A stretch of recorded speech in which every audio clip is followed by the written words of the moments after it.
Мұнда екенсіз ғой, апа. Қалайсыз? Жақсы. Не істеп жатырсыз? Жай мынаны. Не ол, көрсетіңізші? Кемпірдің жиған тергені ғой. Көрейінші, апа. Қоймадың ғой. Мә, көре ғой.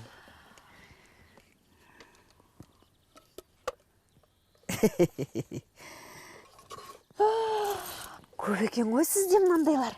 Мынандайлар емес. Оның өздерінің аттары бар. Мінеки. Мынаны қараш. Құлақи жүзік дейді. Содан соң тағы да қазір. Міне, мынаны құстымсық дейді. Ой, апа, атын қайтесіз? Затын айтсаңызшы.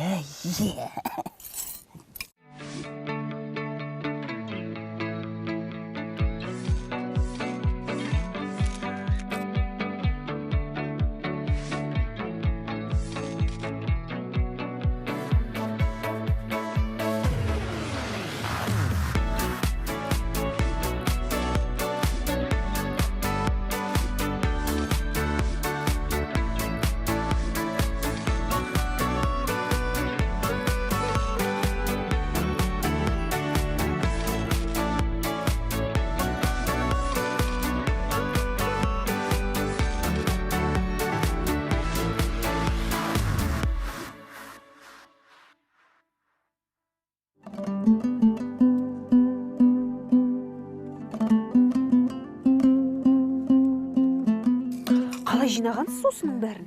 Ойбай, құдалықтан, той-томалақтан, түскенін бәрін сандықтың түбіне әкеліп сала бердім, аспаннан түсті ғой деймісің?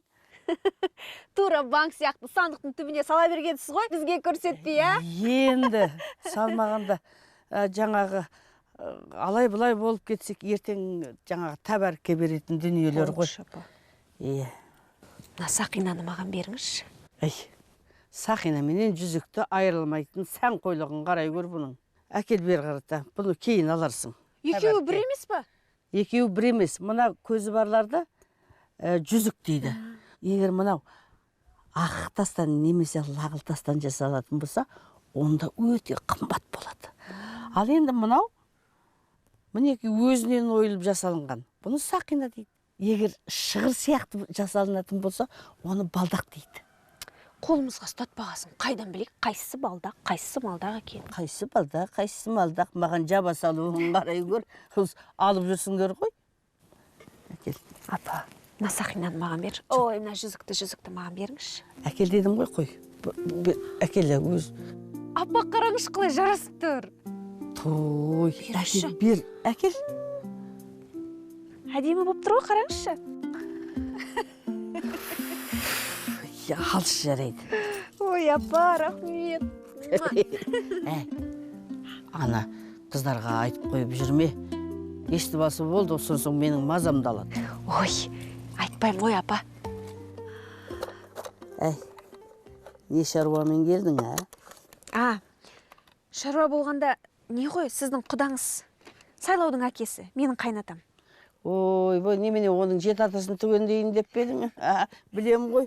Сіз сол кісіге бір емдік шай берем депсіз ғой, соны сұрап жатыр. Той ешті басы болмайды екен, Мен оған бар ғой, көк шай берем деген.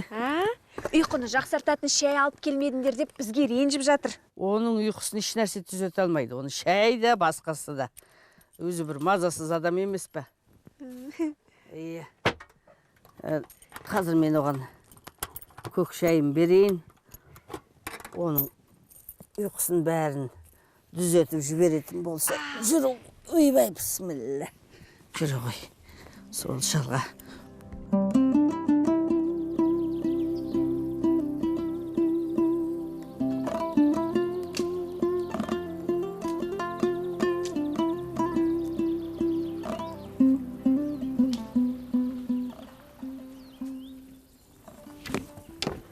Әже, жарма жаққа барып, балалармен ойнап көрсем бола ма? Әйтпесе ішім пысып кетті. Ой, мына күн ыстықта не бар? Одан да үйде жатып демалсаңшы. Демалып, шаршап кеттім, әже. Ауылда жаңағы батпақ көлден басқа, ләңгіден басқа қайбір ойын бар дейсің. Онда сен телефоныңды ал да, көлеңкеде соны шұқылап ойнап отыр.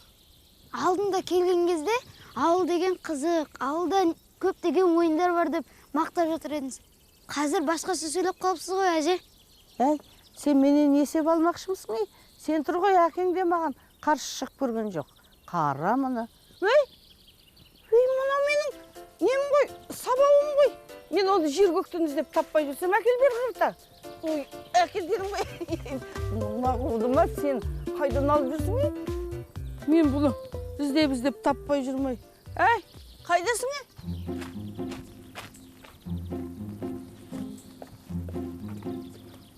Бала, неге амандаспайсың? Good afternoon. Не дейсің? Қайырлы күн. Қайырлы күн? Бұдан кейін дұрыстап амандас. Ана good afternoon'ді Америка деген ауылыңа барғанда айтарсың. Түсіндің бе? Why are you picking on me? Не дедің? Білетіндерден сұрап алам. Сұрай беріңіз, Ұлтай әпке. Мен сізге күніңіз сәтті өтсін дедім. Сенің де күнің сәтті өтсін.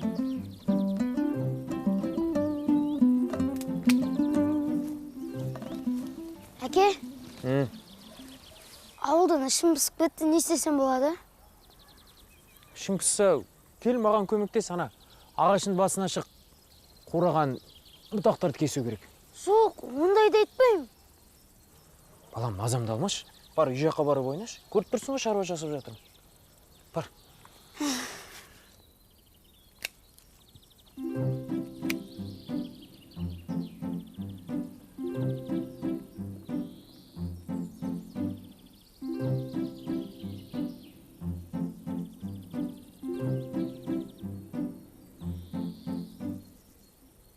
Жай жүрсің бе? Жай. Мұқаш қайда? Жұмысында шығар. Көлік жүріп тұр ма? Жүріп тұр. Не болып қалды? Ештеңе. Ештеңе. Мен сен қыздың мінезіңді білем ғой. Иә, жоқ деп, қысқа қайруыңа қарағанда бірдеме болған сияқты. Не болып қалды? Не болды? Бол енді айт, жұмысымнан қалдырмай. Осы бірдеңе болса ғой, ұлду қайда? Ал ұлду ананы үйтіп жіберші, мынаны бүйтіп жіберші. Көш отырғасын күні түн демей. Барлық жұмысын істей береміз. Ал сыйлық беретін кезде ұлдуды ысыра саласыз. Неден қорғалыпсың? Ұлданаға беріпсіз ғой, әп-әдемі сақинаны. Немене, мен тақсам, жараспай ма? Әлде қолымнан түсіп қала ма? Сол екен ғой бағымнан берге. Екі көшеден кейін тұратын ұлдананы арнайы шақырып аласыз да, апа? Ал іргелес отырған мені елемес. Неге? Мен ол қызға тісіңнен шығарма деп едім. Тісіңнен шығарма деп едім. Болды енді жарайды, күңкілдеме. Жүр. Ойбай. Апа, бәрін жинап алып айтпайсыз, бірінен бір өтеді екен. Қандай күшті? Мынаның бәрін алам. Болды, біреуін ғана таңда.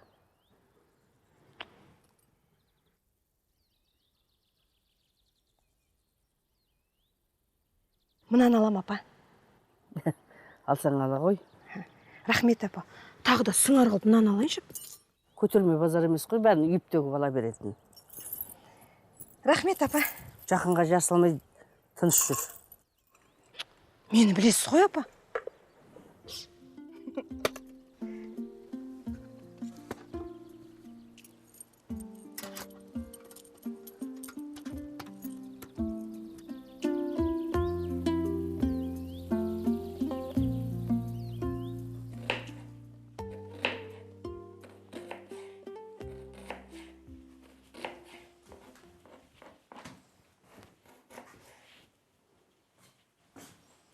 Балам, не болды? Көңілгең жоқ қой. Біздің топ қазір скаут лагерінде. Бүкіл қыз Қызық сол жақта.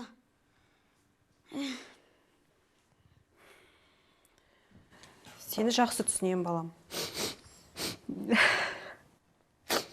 Менің де жағдайым қазір дәл сондай. High fashion, каталог шут, фотосессиялар. Барлығы жайында қалды. Ал мен мұнда макарон қуырып жүрмін. Ең жақсысы көптеген тамақтарды жасауды үйреніп алдыңыз. Сен олай мені алдама, балақай. Одан да дүкенге барып мынандай алып келші. Жақсы ма? Жарайды. Ең болмаса уақыт осылай өткізейік.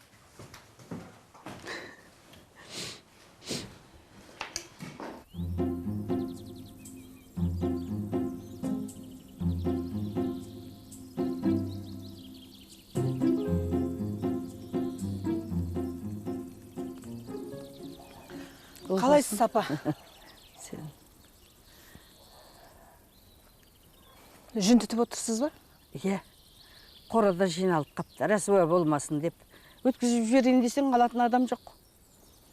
Біздің Қыстаубайда көп жүн жиналса, ауданға барып өткізеді. Бұрынғыдай үйді аралап, тері бар ма, жүн бар ма дейтін заман емес қой. Айданың тамағы дайын болған шығар. Үйге кір. Жоқ, мен осы жерден кетем. Қыздарыңызға дүние үйлестіріп жатыр екенсіз қой. Дұрыс. Не үйлестіріппін? Жұрт дүрлігетіндей. Сақина, білезік, әшекейдің бәрін суретке түсіріп, мына телефонға жіберіп, жарып жатыр. Қана кеш көрін? Міне. Суретін? О, тұқымың көбей көрлер. Қарашай бұларды. Буынбайды бұл екі қыз. Білмеймін ғой. Өзіңіздің қыздарыңыз ғой. Апам берді деп жарқыратып тағып жүретті. Ай, ішің толық қапты ғой. Айта түс. Тыңдайық. Осы қазақтың салтын түсінбеймін. Кемпір шалға баланы беретті, содан кейін жүргенің кімді апа деріңді білмей, өз шешеңе бауыр баса алмай. Енді енем марқұмның құлағын шуылдатайын дедің бе? Ол кісілер тірі кезінде мені қақпайламаушы еді. Кемпір шалдың қызы деп мені шеттетесіз. Ол кісілердің көзі кеткеннен кейін өзімді жетім сезініп, кімді апа дерімді білмей, кімге еркелеп мауқымды басарымды білмей жүрмін. Ой, сен дағы айтады екесің. Кім сені бөлектеп жүр?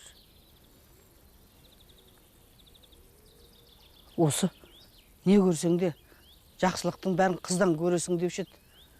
Қыздар дегеннің өзі бір пәле екен ғой. Әбден шаршатып бітірдіңдер. Мына миымда шіріп кетті. Апа, сандығыңызды ашасыз ба? Жоқ, ашылмайды. Шақыранайық қызды.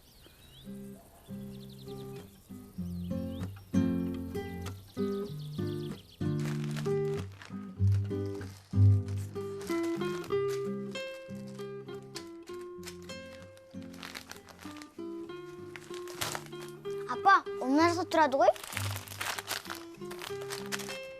Құлыным сол, сен болмасаң не істер едім, а? Мен болмасам бар затты араластырып, сосын алушы сұраған кезде таппай қиналатын едіңіз. Сәлеметсіздер ме? Саламат па айналайын? Не алайын деп едің? Маған...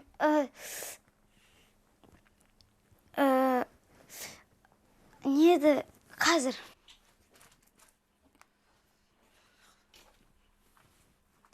Dad, what is the Kazakh name for tomato paste? And tomato has no translation? Thank you. Маған қызанақ пастасы керек пе? Иә.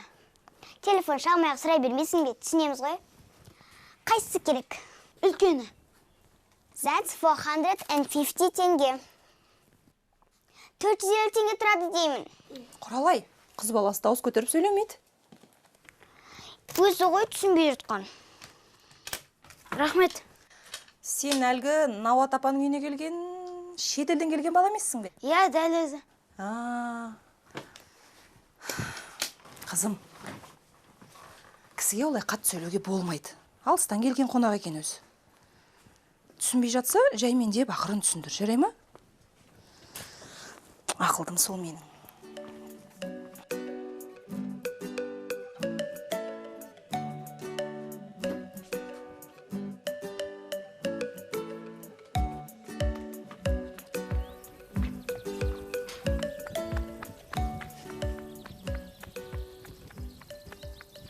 Мынау саған.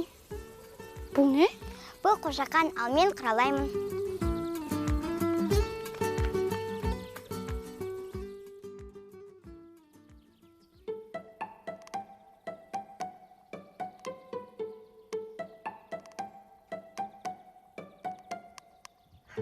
Қалайсыздар? Ұлысын қашан келдің? Бағана келгем. Жай шақырдыңыз ба, апа? Шешіңдер ана қолдарыңдағын. Неге, апа? Апа, қолым үйреніп қалды, қала берсінші. Елді шулатып. Енді келіп түк білмегендей болып отырғандарын әкеліңдер бері.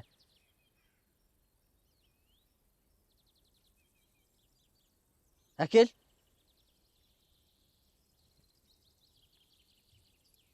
Мына сандықты күні бойы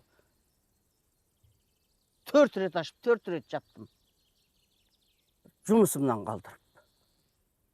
Не істейсіз соны жинай беріп? Қашан тағамыз сонда? Қақшаңдама сен қыз.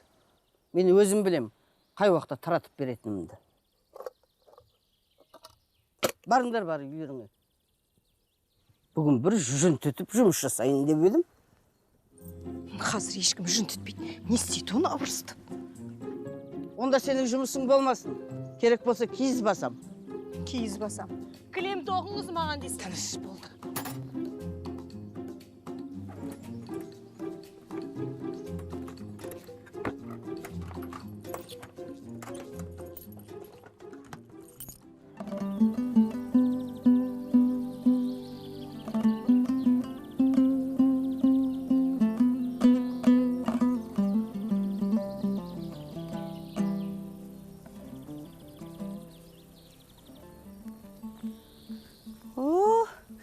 Ішім пісті деушін, әдемі ойыншық тауып алыпсың ғой.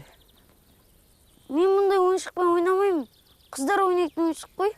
Жай сыйлық болған соң қарап жатқан. О, қандай керемет ойыншық, ә? Сыйлық алған жақсы, ә? Иә, жақсы ғой, бірақ сыйлықты алып үндемей кетіп қалған ыңғайсыз екен. Сыйға сый демекші. Сен не, сыйлық бергің келіп тұр ма? Иә, берейікші әже. Кім сыйлады? Джессикадан айнымайтын бір қыз. Аты Құралай. Ого, сенің қызыңа да сыйлық береміз ба? Иә, берейікші. Өзіңіз айттыңыз ғой, сыйға сыйды. Бүгін менің сандығыма да, маған да тыным болмайтын болды. Жүр, қызыңа сыйлық таңдайық, ә? Кеттік.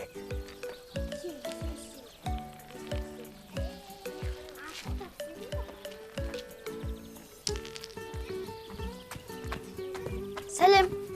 Сәлем.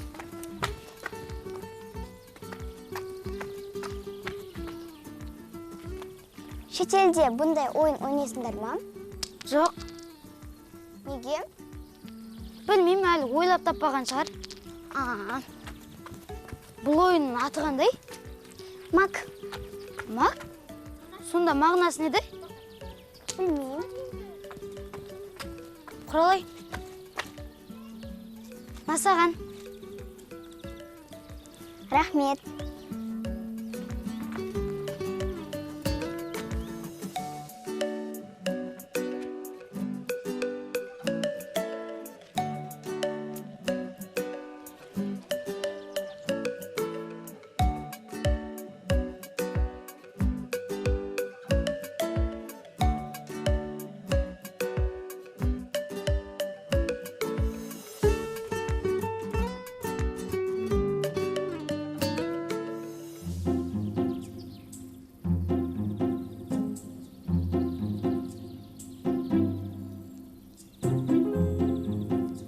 Жеңеше, жай шақырттыңыз ба? Жай.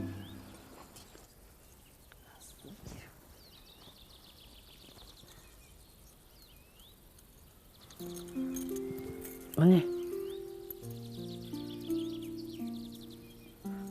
Мынау саған. Маған ба? Иә. Ұлту естісе тағы да ренжитін болды. Ренжімейді. Сенің жолың бөлек. Сен біздің тұла бойы тұңғышымызсың. Сен дүниеге келгенде әкең екеміз қалай қуанды дейсің. Сенің атыңды да әкең өзі қойған. Содан атаң менен әжең де қалай қуанды. Кейіннен әжең мен атаңның бауырына бердік қой сені. Қалай мәпелеп өсірді сен. Иә, ол кісілердің жылы алақанын әлі күнге дейін сағынам. Сонда атаң мен әжең сені алып кеткен кезде әкең екеміз жиі барып тұратынбыз сені көру үшін. Содан екеміз бір-бірімізге уәде бердік қой. Қой енді бармайық, ұят болады ғой деп. Шыдай алмаймыз, соңына қайтадан баратынбыз. Атам әжем ренжімесін деп, жай шаруамен келдік деп айтатын шығарсыздар. Иә, сен үшін барғанымызды білсе, апаң ұрсатын ғой, ренжіп қалады. Ол кездер дегенің апам мінезі жаман еді ғой. Мен кішкентай кезімде ұлдар маған тиісетін. Мен жылап барып апама айтатынмын. Апам шыбықты алып, қараңғы ағыр деп сабалай жөнелетін ғой. Жақсы көретін ғой сені. Иә, қайта оралмайтын кездер ай десеңізші. Сен бақыттысың. Екі бірде ананың мейірімінің ортасында өстің ғой. Рахмет, апа. Сойқан гүл келеді, тық бандаңды. Мына мал алған кезде, қораға байлап, жемін жаңа бұқтырып берсең, ол мал кейін үйренеді. Иә, жақсы онда. Қалай, жағдай жақсы ма? Жақсы, қалай ол болсын? Жақсы жеңеше. Жақсы жаныма. Не деп жүр ана қыз? Бір сиыр алған екен, сол қайта-қайта бұрынғы иесіне кете береді дейді. Соны не істейін деп сұрап келдің ғой. Сізден сұрағаныңыз? Ау, малдың жайын өзінің күйеуі жақсы біледі ғой? Сұрағысы келген соң сұрады да. Өзіңе келдің. Не ғой, апа? Мұқаш аулаға гараж салмасам болмайды дейді. Жаңбыр күн темірді жеп қояды ғой. Иә. Құрылыс заттарын түсіріп еді, ауланы жауып тастады. Созбақтамай айтсаңшы, менен саған не керек? Енді сол құрылыс біткенше Мұқаштың көлігін сіздің аулаңызға қоя тұрайық. Көлік тұрмақ түгілі адам өтетін жер қалмады.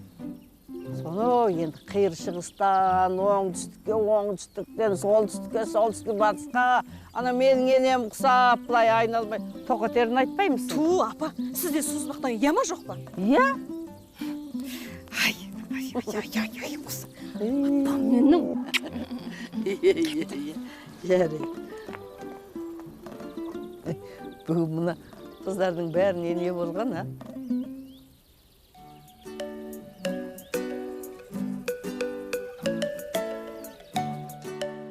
Alan, how are you? Fine.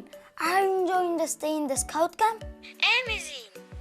We play new games every day. Oh, great. I have learned new game today. Which game? Mark, Mark? What kind of game is that? I can't explain. Even it has strange name, Mark. That's all. Why is it called Mark? What does it mean? Nobody knows. Alan, come back quickly. It's so boring without you. Going back, that's what we're all worried about. Will you teach me that game when you come? What is its name? Mark, Mark. Mark, Mark.